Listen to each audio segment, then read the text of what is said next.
Hi YouTube, Nate Dunn back here again, Mississippi Wrenches. So today we're going to be doing a little rust repair here on the roof of my 78 Ford F150. Yeah, it looks very, very bad. I did not expect this, not one bit. Whenever I cut the glass out, that's the first thing I saw, and I said, oh boy. It was a warning the thing didn't leak as much as it should have with that big hole, but this one here, I called myself trying to find the roof skin in LMC, but unfortunately they didn't have it. So this is something here I'm gonna have to fab up there with some metal. I'm gonna show you the back as well too. I gotta do something for this area here too as well, because the hole there. And so this is gonna be a fun project here. It's gonna be a very long, lengthy video, but I'm gonna just show you some tricks and tips that you can use there for your project there. Some of it's gonna be a little unorthodox, but you can't knock it. It works. So till then, I guess what I'm gonna do next in this next scene here is go ahead and show you the sheet metal that we're gonna try to bend up and make it work.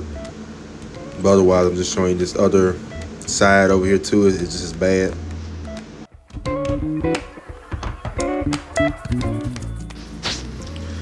So right here, this is the sheet metal I got from Home Depot. Had to remember where I got it from.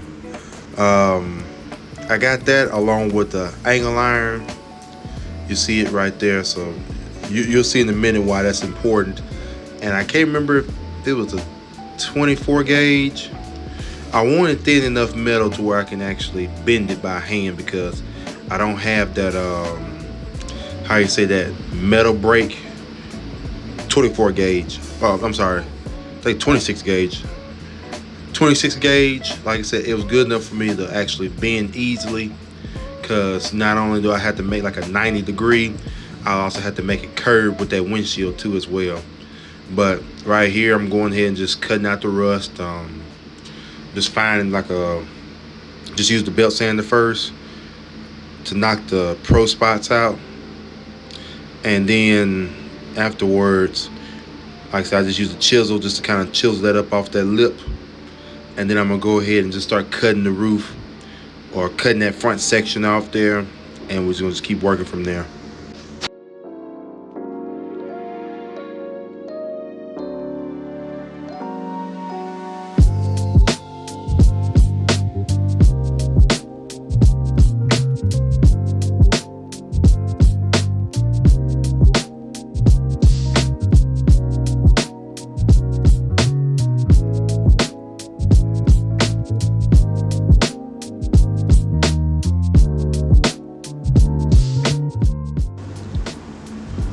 By the way, y'all, make sure y'all wear y'all safety glasses.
What you see me doing here is I'm just putting my finger back there, just trying to find the factory spot weld, and that way I can go ahead and use my belt sander to sand that spot weld on the front side off and just chisel the rest of it.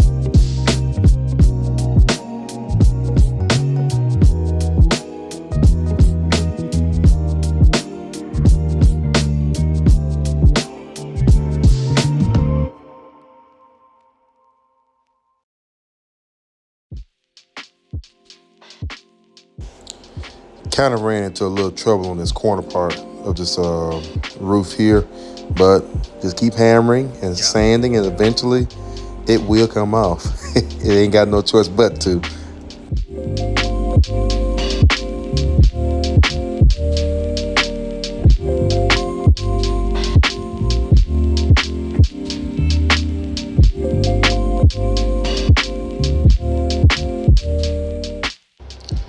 And all I'm doing here is just knocking off the loose rust with this angle grinder. In this spray bottle here, this is where it started getting interesting. In here is white vinegar. So the theory is that this white vinegar is supposed to be eating a lot of that rust off. It's very acidic, so it's going to eat that rust off completely. And by the time you get done with it there, make sure you use a cleaner like acetone to get it really, really, really clean. And you should be good after that to do what you need to do on the next process.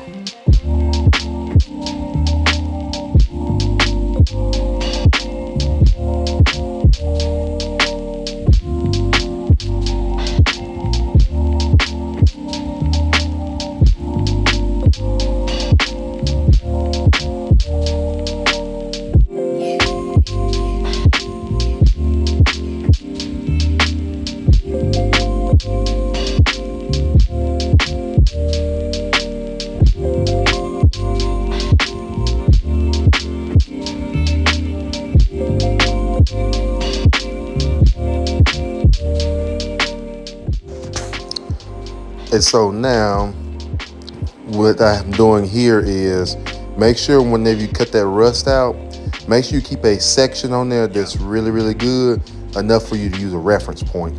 You'll see in a minute why I've said that.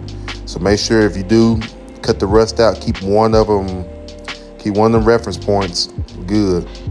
So now what I'm doing is marking my lines I need to put on there. And eventually I'm gonna go ahead and put that angle iron toward the very edge, like so. And what I got is some clamps right here. I'm gonna show you close. It's just some little C clamps, just to tighten down on there just by hand. There's no big deal with that. And so what I did was I got 5 of them, 5 C clamps. So now I'm doing around the edge. And going ahead and getting that one there too. And also this one here, and one more in the middle, and that way it's going to even out. It's going to even out the pressure what I need. And so now I'm get that out the way for right now. Next thing, I'm getting my big yellow pimp cane. Now it's a big old yellow crowbar, and the idea is to try to use that to help fold that over with that angle iron. And so right now, there's another way you can use it. That as well too. You can get a big old pair of channel locks like so, and you can bend it up like that there. Use the hammer to tap it down, or kind of tap it a little tightly. And what I'm gonna do is next, after I get this tightened up really good, I'm gonna put it on the ground to where I got more leverage wise, so I can flatten it down a little bit more. So again, you see I'm just tapping it, just trying to tap it downwards. Make that 90 degree as sharp as I can, or at least as close as I think it's going to be to that. And so now what I'm doing is just going ahead and marking it. I got it back on my stand. I'm marking it with a marker, and you'll see in a minute there. As soon as I take these off here, you see that little mark there, and I'm gonna go ahead and cut that on out. Just be very careful with it, just take your time with it. I was kind of struggling a little bit freestyling with this here, but eventually I got it. And then at the end of the day, I wasn't too worried about it being precise because I can actually trim it and get it to where I want it to be later on.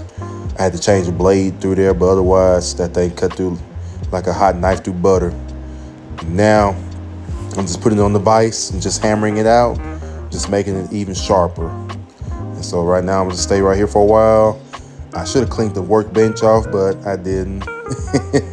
But yeah, I'm gonna go ahead and just keep hammering it for now, and you'll see in the next scene what I meant by keeping that good piece of, sounds odd, good piece of rust metal to use it as a reference.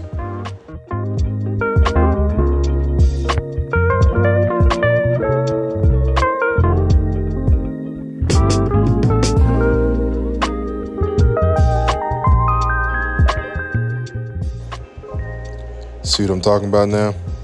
So I'm just using it as a reference and see if I got the right angle at it. And it looks pretty good. So now we're gonna go ahead and just keep on working with it. We're gonna try to see if we can get it shaped up to the truck here now. But otherwise, job done, spot on. Fantastic. So now this is the part here where the vinegar done ate up the rust now. You have to clean with that acetone. Because you see a difference there. You see where it's kind of like a little goldish, kind of like it's trying to rust itself there. You have to do that there. Make sure you get that out quick. So now what I'm doing is using those same C-clamps on here.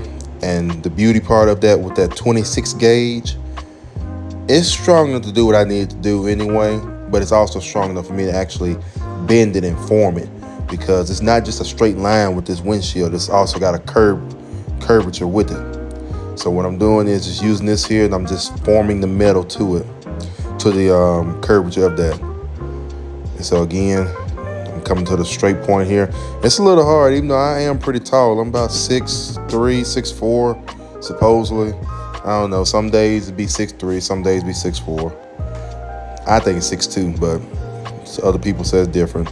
It's still a reach for me on this truck here. But anyway, I digress. Now, with this here, I'm gonna wind up doing is making, see, I could have done it one way, I could have done it another way, but I'm gonna do it this way here though, while I'm showing you. One way I could have done it is I could have just went ahead and cut that excess off right there at that line and been good to go. But the only reason I didn't do that though is because it's very rusted at that edge, so I have to cut back some. And so what I'm gonna do is put a marker there. And of course I was just showing you the acetone there, that's what you use to clean it. And I did the other side there, I did that off camera. And so, and then I put tech screws up there, self-tappers. If you're a roadkill fan, you'll get that. What I did was put that on there, got it conformed and shaped up to that. And now what you do is you take a marker. And so I'm showing you right there, the excess is hanging over.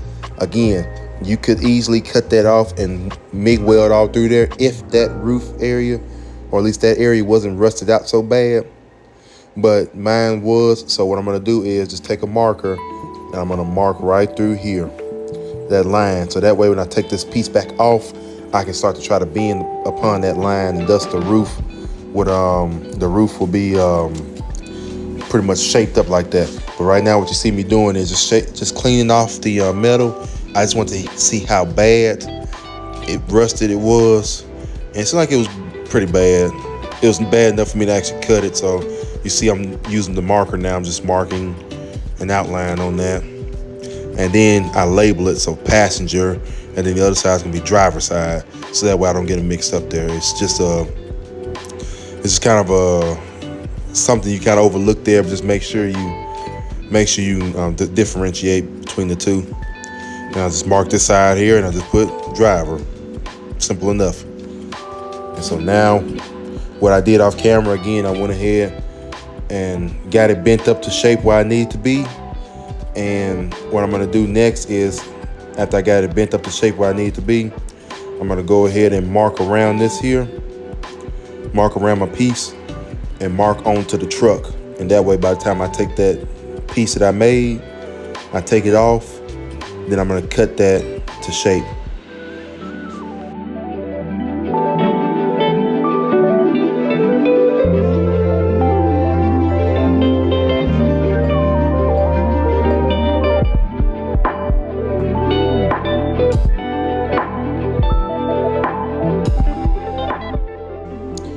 See, now that I took my piece off, now my pieces I made, you see what we're dealing with now. So that's the mark on the truck, on the passenger side, and now you can see on the driver's side here.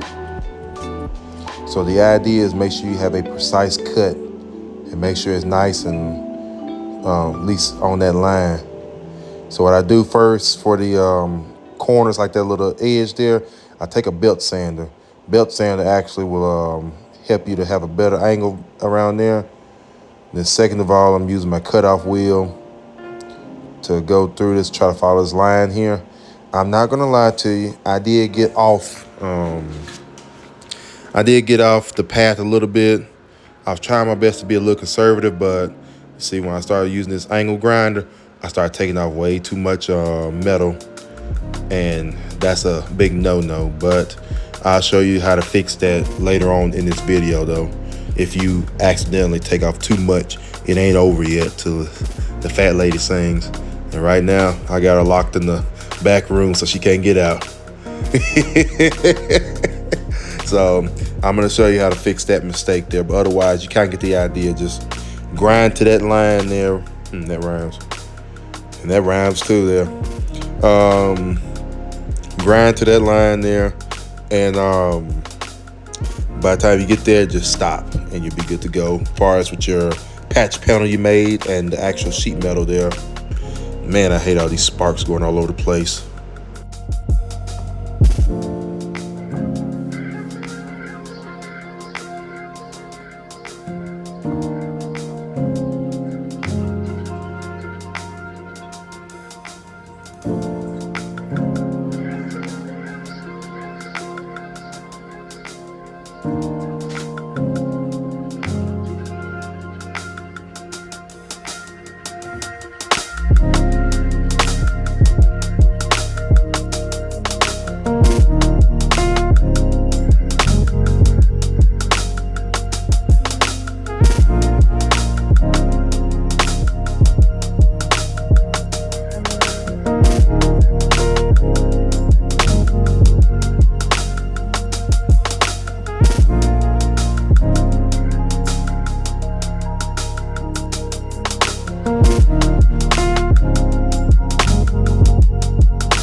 So you see right here, I'm putting up my patch panels. I'm putting them back up there.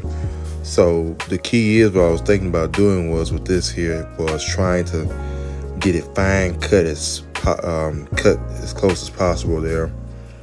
But it didn't quite work out for me with this here.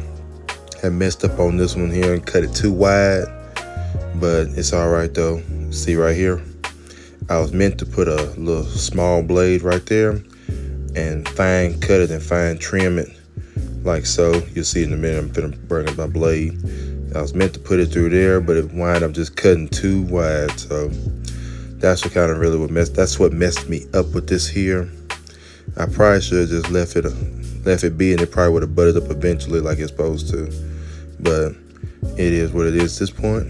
Like I said, I'm gonna go ahead and get it cut, and we're gonna go ahead and get ready for the next scene after this. But that's how, like, fine cutting the metal and stuff there, that's what it's supposed to be, but it didn't work out like that this time.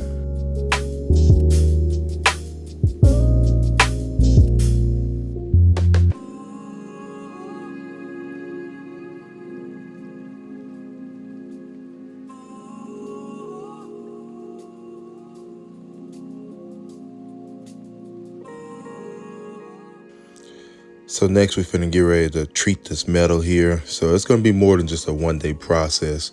So what I'm gonna do is put that POR 15 all on that little lip right there, and we'll just let it sit for 24 hours and just let it dry. What it's doing is encapsulating that there.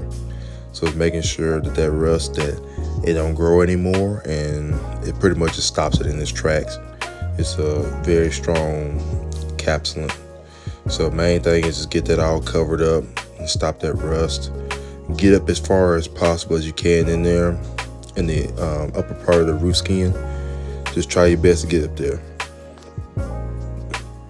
And a neat way to preserve this POR 15 is make sure you don't damage the top one. And then second of all, get the top seal back on and put it in a plastic bag. Keeps it from drying out. So top tip, make sure whatever you do, put your panels on, spray the back of them. I use this, unfortunately, this Rust-Oleum appliance. You see, key is epoxy enamel. So pretty much this stuff is pretty tough here. It's an epoxy spray paint, and so it should be more than enough to keep this metal nice and protected. So I'm gonna let that dry here because it's a little bit warmer now. Main key is just get it all, get some paint up there, some of that epoxy paint up there to keep that metal protected. This metal here has been already treated with that POR 15, so it should stop it from rusting. Like I said, I know realistically, it's almost a wonder that I got this these panels or this fitment with this stuff here. Oh, this was just regular sheet metal. It's gonna be a little more tougher to get this here, but right now, I'm just see if I can just put this up here for now and just see what it look like. Realistically, it should be just fine for me, at least. It should be, even though I am picky, but I'm also realistic too as well. So I'm just gonna show y'all that though, but this is still good solid metal. And that POR 15 has capsulated that stuff there. And the next thing that I'm getting ready to put on, that you're gonna see me put on next, is gonna be, if I can find it, right here. Panel bond. So let me get this out the way here. There we go. It's on panel bond 8115. Only reason I'm doing the panel bond with this here is gonna be right in this area here, and the backing surface right through here. And the only reason I'm doing the panel bond for that there is gonna help me with my Pro Spot thing over here. Cause like I said, I know my little Pro Spot gun thing is not the strongest. It's somewhere in this area. I think it's on the back side back there. It's not the strongest because it's a little 110. I think I did a YouTube short on it. Yeah, there it goes. I did a little YouTube short, and it does good for what it is. But the setup I got, just look at it. Be honest with you, this whole setup was never to do, just to be honest with you, it was never to do what I do in here. And so we're just making do what we have here and what we have access to. I don't have $50,000 and all that stuff there for them big Pro Spot machines I got at work.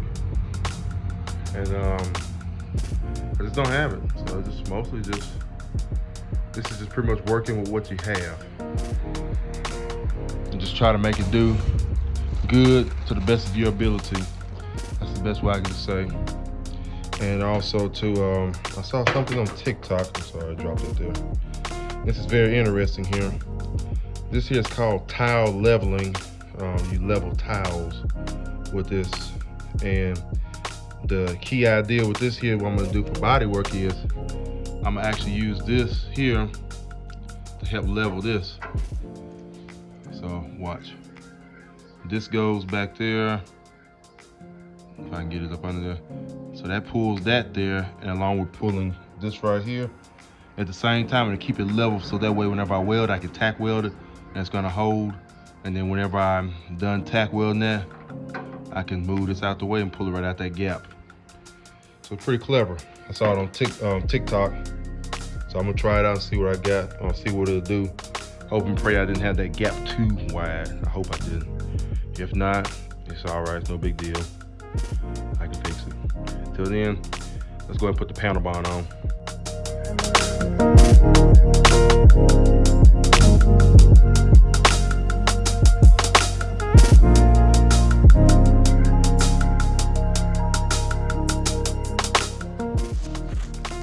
So the key to putting panel bond on is you want to cover the surface first.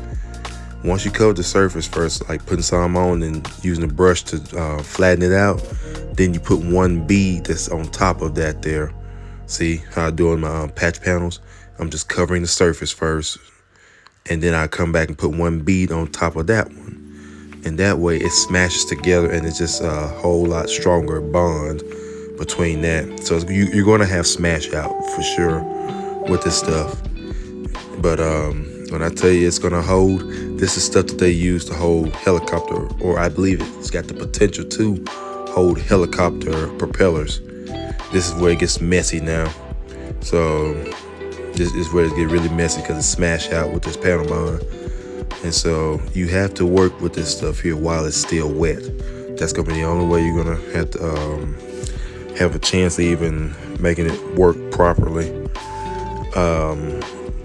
Right now, see, this is the scene. I'm just putting the panels back up. I'm kind of having a hard time right now because can't find the holes with the screw holes there. But eventually I'll get it, and we'll get them up there, and we're going to get it moving. See, that's the next thing too with this panel bond.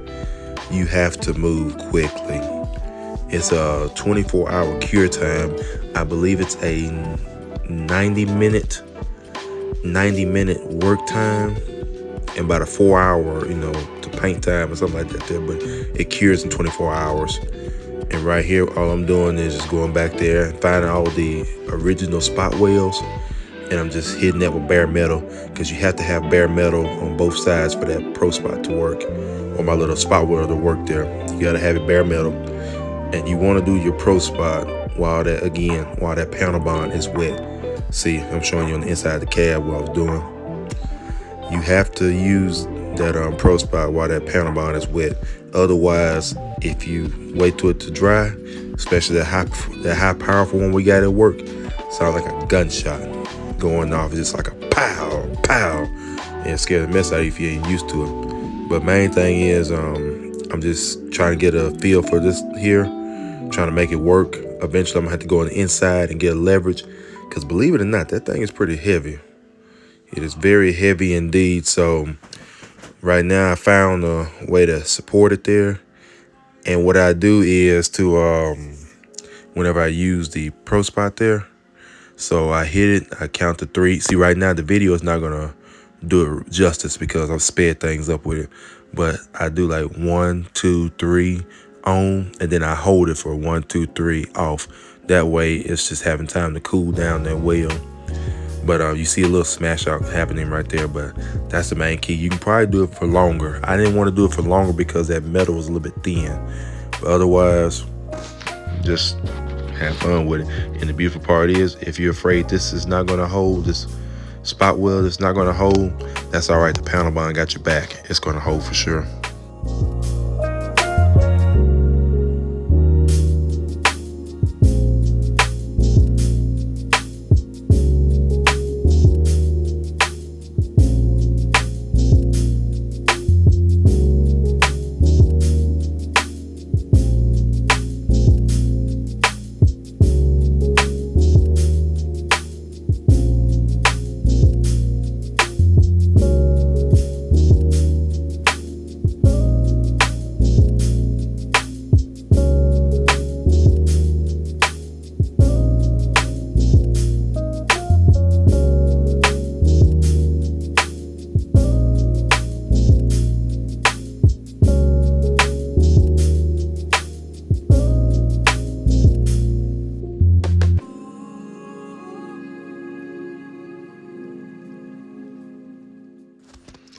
Now here comes those little tile levelers I was talking about.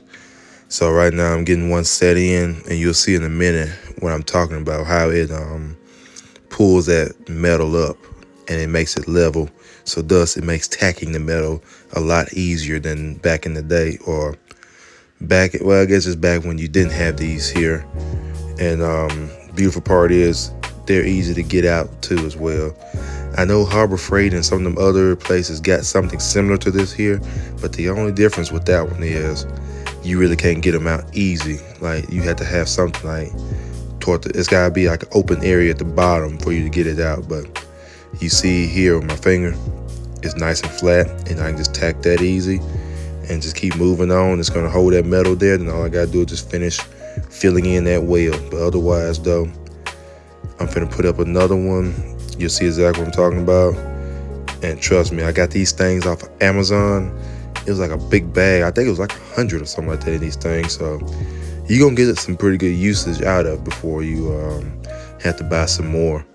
Because even then, the heat that you tack welding, I guess with these things here, it's not gonna melt it as fast as you think it is. Like I said, the main thing is a tack is just a tack. You just zip and that's it. But otherwise though, you see it, this is how you use it. And it done leveled it out now. So now I'm getting ready to do some tack welding. And y'all forgive me for the next couple scenes here. I tried my best to try to black out the screen some so that way the welding light don't get y'all. But just please forgive me if it still gets you. But I'm just showing you the tack welding and the welding procedure.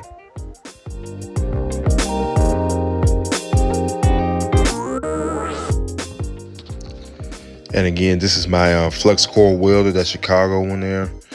It's a little trickier to weld this time, or at least in this scenario, because one, that metal is so thin. It's a 26 gauge, and then even the metal on the truck is kind of thinning out as well too, because even though it is clear, that rust is weakening it some. So I can tell that it's still very weak there. So just take your time when y'all doing this process here. Don't rush it.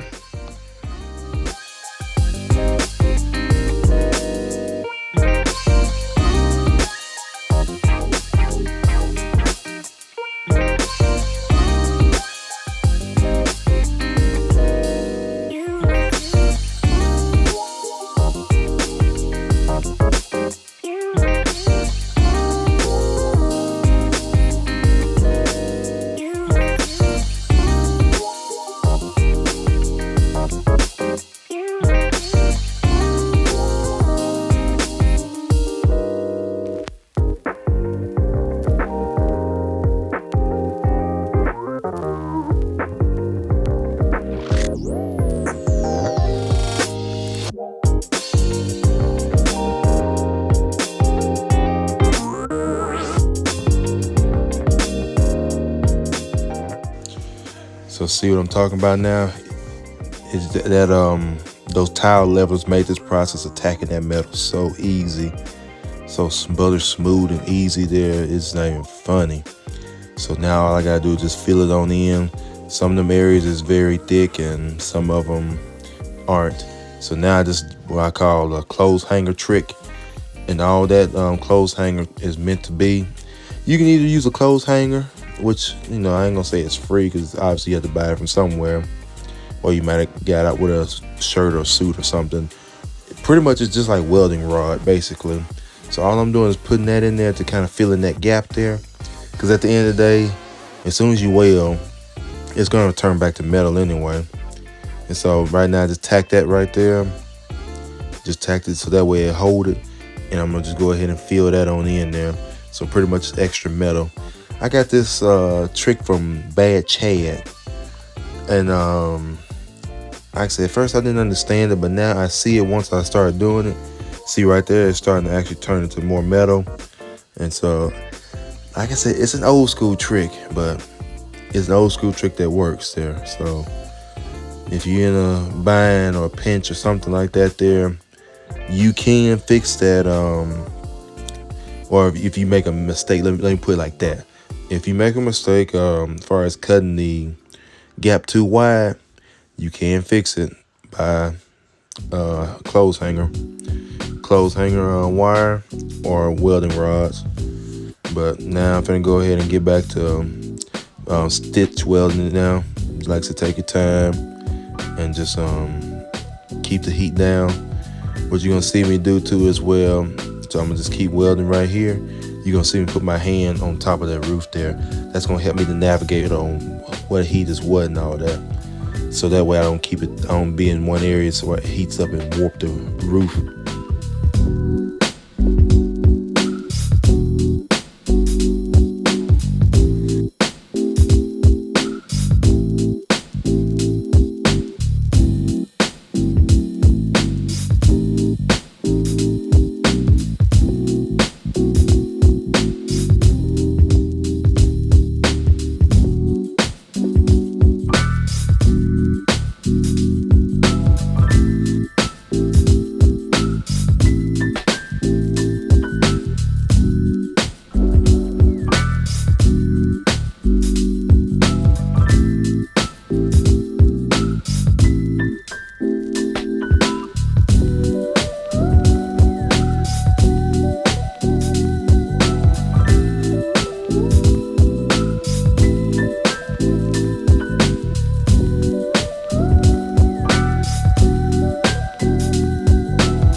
So here it is, pretty much all welded up on this passenger side. I haven't started on the driver's side yet, but like I said, this is all on the passenger side. You finna see me go ahead and start to dress the wheels. Goodness gracious, I do need to dress them. Flux core, flux core is messy, but it's just as strong though. But now what I'm doing is just using the flap wheel for right now. Just using the flap wheel to kind of just knock some of the rougher edge off of it. It's the top edge. And then you're gonna see me in a minute do something a little bit different. I don't know if a couple of y'all guys do this or not, but I started to do this here. I've been doing this here for actually quite a while, actually. At least this method here I'm finna show you in a minute. And so right now, it's still kind of got like a little rise in it there. Still got a rise in it, so I don't like that. And I want to save my flap wheels as much as possible. So one thing I've been doing lately, and I've been doing it a lot now, to be honest with you, is I use my cutoff wheel. Yes, I use my cutoff wheel to flatten this out. What you do is put that cutoff wheel kind of up like that there, and you just scrape across those wheels, and it cuts down through it all the time. Now you have to be careful now. You have to keep it moving. If you don't keep it moving and you keep it in the same spot, you're just gonna cut a slit right in there, easy. So keep it moving, keep that speed up, keep it light, and just tap the top of the wheels. You see how it's grinding that down really, really easy. And it's not messing with the other metal around it. It's hitting that instead of, it's hitting the wheels instead of the other metal around it. Right now I'm just feeling it. It's nice and flat and smooth. And I'm gonna come back with the flap wheel and smooth it out with that there. So that way, doing it with that cutoff wheel kind of saves on your flap wheels there. Because your flap wheels do get dull, or get dull from time to time.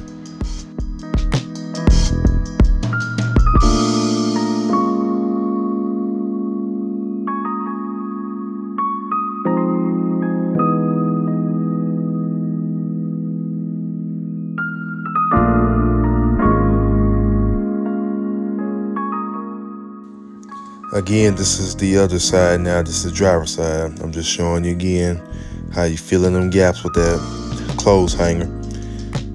That clothes hanger, that's how I say, just weld it there. And you got extra metal there and fill it on in. Like I said, this is the first time I ever attempted it, and it actually works. Like I said, it's the first time I ain't gonna say the first time, let me quit lying. Like I said, I have cut some wide before, but I was able to fill it in with welds, but this is the first time I actually done the coat hanger trick, and gotta say, I like it pretty well.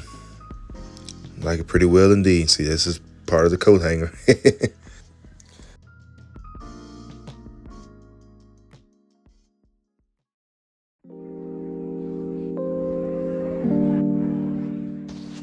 So now this is it, pretty much all welded up and all finished up here. It's getting ready for the next process there. Like I said, that cutoff wheel and that flap wheel did the job there. I mean, look at how it seems like it's all pretty buttered smooth. So like it just takes just a little amount of filler just to fill that on in. And of course, I'll work on the edges as well too, just to make sure that's all tickety-boo. But otherwise, though, it's butter smooth though. Butter smooth is good enough for the next process now. So the next process is the panel bond over my welds. And so the meaning of putting the panel bond over my welds is sometimes, like I said, when you weld and then you get the grinding, sometimes you will have some of them little holes here and there. What this panel bond does is just, one, it covers those, and second of all, it just reinforces that repair by a whole lot. But main thing is though, it just covers them holes, and it's just getting inside them pinholes, and you'll be good after that. The main key is with this here, just put the panel bond over it first, and then what you're gonna do is next is sand it down until it gets to like the bare metal part, and wherever the holes are at in your welds, that panel bond would have seeped in there, and thus the repair be fixed, and thus you continue on with the mud work.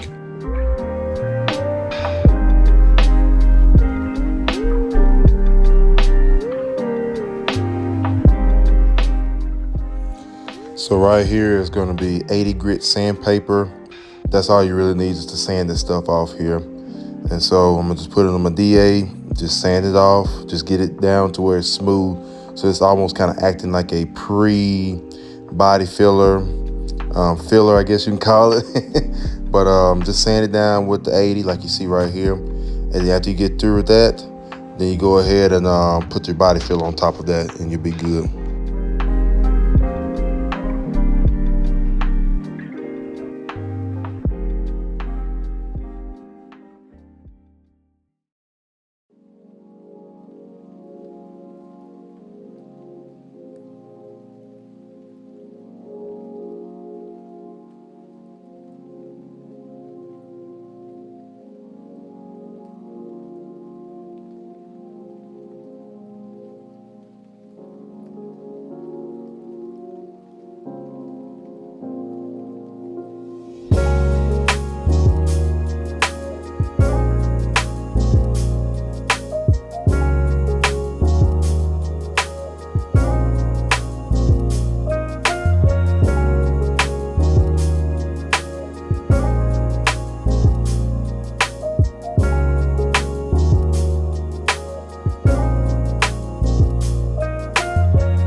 So look at how smooth this is right here. Like I said, that panel bond definitely did the trick with that for sure. And so it's pretty much just showing you what it looked like with that. I'm gonna show you the other side. And so that's my Bondo. I forgot my mixing board, but this is the Bondo I use right here. And I just put like a little cap of resin in it to help kind of smooth it out, or kind of help it to flow a little bit. Again, here's the other side here. Like I said, it's beautiful. It really is. And so all I'm gonna do now is go ahead and start applying the body filler here. And like I said, it's coming along pretty good. You don't really need that much body filler, especially I just showed you how smooth that was there. So you don't really need to have a big build of body filler. And what I'm gonna wind up be doing is doing the little backstroke. See that right there? The only thing that with the backstroke is all it's made to do is help feather edge. And so anyway, I hope y'all like the content. I'm sorry the video was so long, but I wanted to give y'all something a little bit different on the channel, the actual rust repair. But again, like, comment, subscribe, please share the video. I really will appreciate your support. And until then, just stay busy and have fun. I definitely have fun with this here for sure. And so again, just stay dirty. But that's gonna be the main thing. It's gonna be plenty more jobs like this on this truck to come, so be on the lookout for those other videos too. I got cab corners, I got bed sides to put on it, so we got some content coming pretty soon.